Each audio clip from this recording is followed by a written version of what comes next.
De la musique encore avec Starmania, la comédie musicale qui fête ses 40 ans sans une fausse note, sans une ride. Laurent Hakim, Hervé Pozzo et Benjamin Poulain ne chantent pas, eux, mais ils reviennent pour nous et pour le plaisir sur ce spectacle devenu un vrai phénomène.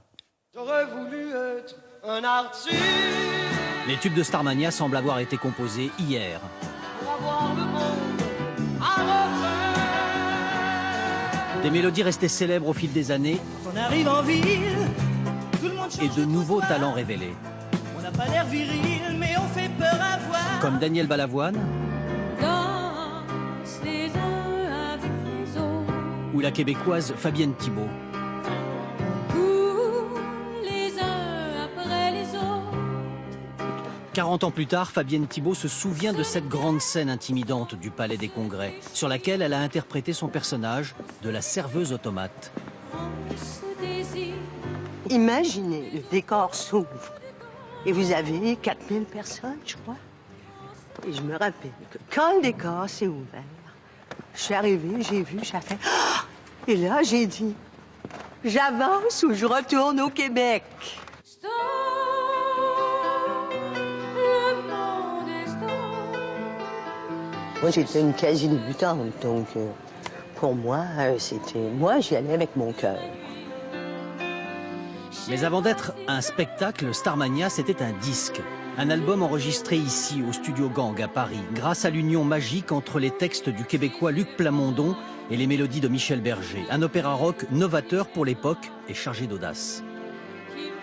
Les textes étaient forts, qui étaient un peu violents par instant. Michel il demandait à Luc, c'est sûr de ce qu'il faut dire ça. Il dit oui, parce que c'était pas du tout dans sa manière de dire les choses. Mais bon, il a fait confiance et je pense qu'il a eu extrêmement raison. Des textes audacieux et des mélodies entraînantes, le directeur de la maison de disques croit au projet depuis le début. Mais contre toute évidence, quand le disque sort, c'est presque un flop. Les 2 premiers mois ont été très difficiles. On avait 65 000 doubles albums qui étaient dans tous les bacs de tous les disques et ça bougeait pas. Et c'est une émission de télévision qui va déclencher le succès. Alors, le blues du businessman, Claude Dubois. Starmania est donc d'abord sur le petit écran. J'ai du succès dans mes affaires. J'ai du succès dans mes amours.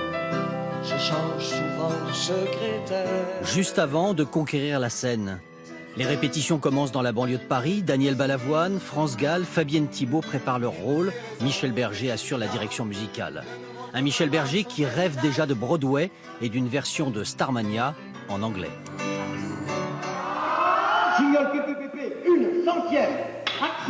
Il avait commencé à travailler sur l'adaptation en Angleterre. Il voulait même les États-Unis. Peu de temps avant son décès, tout commençait à prendre forme. Le drame de cette histoire, c'est qu'il n'aura pas vécu son rêve jusqu'au bout. J'ai jamais eu les pieds sur terre. Contrairement à la version française, Starmania en anglais n'est resté qu'un disque. Il y a depuis toutes ces mélodies à fredonner, jamais démodées, malgré les années.